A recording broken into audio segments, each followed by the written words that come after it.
Eis, pois, a a reflexão teológica. Ainda hoje há muitas mães e muitos pais que o não sabem ser de forma correta.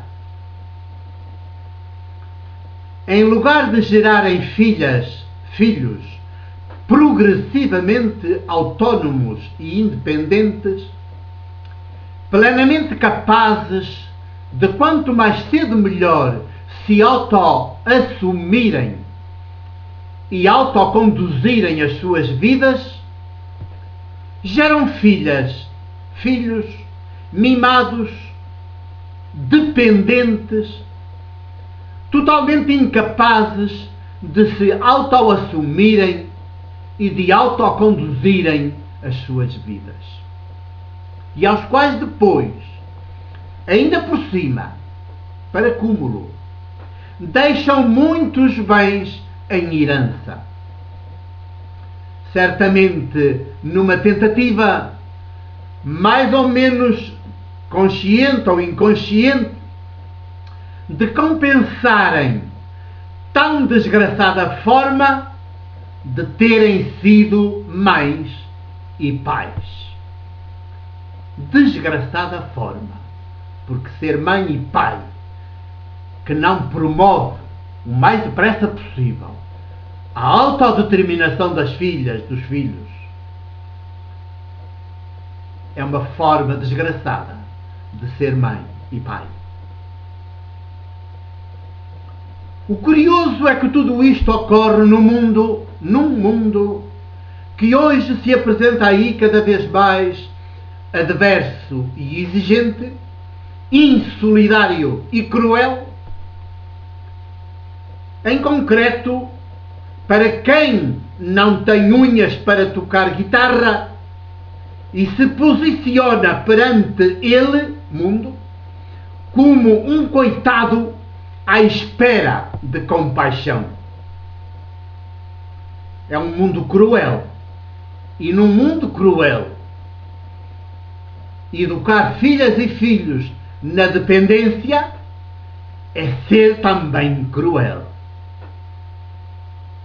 Porque depois, nunca mais conseguiram ser eles próprios.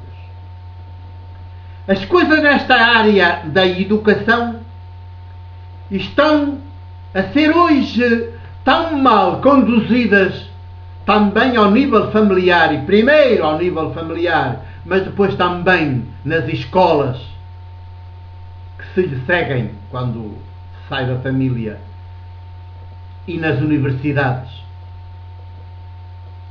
que a gente nova deste nosso século XXI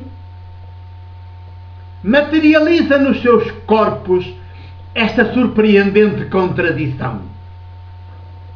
Na altura em que a sociedade, no seu todo, dá um passo em frente na promoção da responsabilidade individual e passa a reconhecer a maioridade civil de cada indivíduo, mulher ou homem,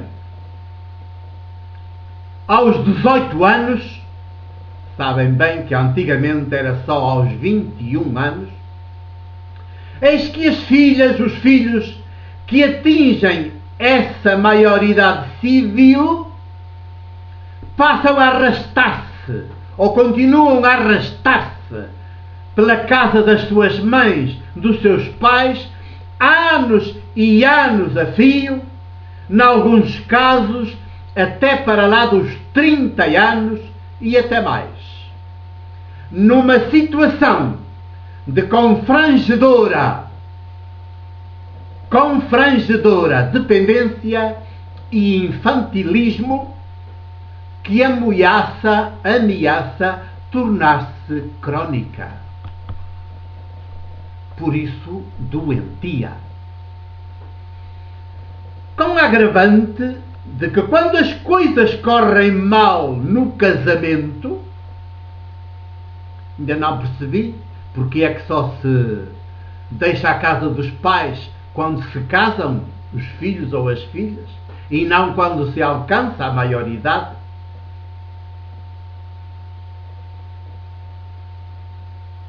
quando as coisas correm mal no casamento, realizado já tarde e a más horas, e vem a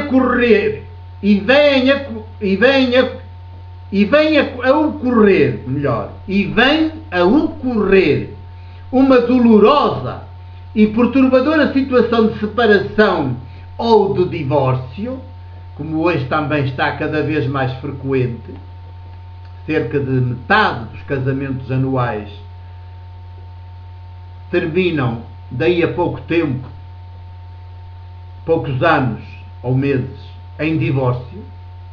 As filhas e os filhos separados, divorciados, até já, às vezes, já mães e pais de filhinhas, ou de um filhinho, ou de uma filhinha, ainda acham normal virem a correr, meter-se de novo na barriga da própria mãe e sob a tutela do próprio pai. Entenda-se, é claro, não barriga no sentido literal, mas no sentido da casa da mãe. A casa da mãe, a casa do pai, a partilhar de novo o espaço deles, como se ser mãe e pai fosse um posto vitalício e não uma missão, sem dúvida, fundamental e decisiva, mas limitada no tempo e quanto menos prolongada no tempo, melhor. Isto nunca nos é dito, mas é assim que devem ser encaradas as coisas em termos de gerarmos autonomias em cada filha, em cada filho, em cada ser humano que vem a este mundo. Toda a educação que não gera autonomias em tempo oportuno, quanto mais depressa melhor, é sempre uma educação falhada. Uma das manifestações mais crassas e também mais perversas desta postura incorreta na relação das mães e dos pais com as suas filhas, os seus filhos, é a preocupação cada vez mais generalizada neste nosso tempo em lhes deixarem boas heranças, seja em casas e outros imóveis, seja em chorudas contas bancárias. As coisas atingiram um tal patamar patológico e doentio que já é frequente defender-se por aí que aquelas mães, aqueles pais que não fazem tudo para deixar boas heranças às filhas, aos filhos, não são boas mães, não são bons pais. E boa mãe, bom pai foram os meus,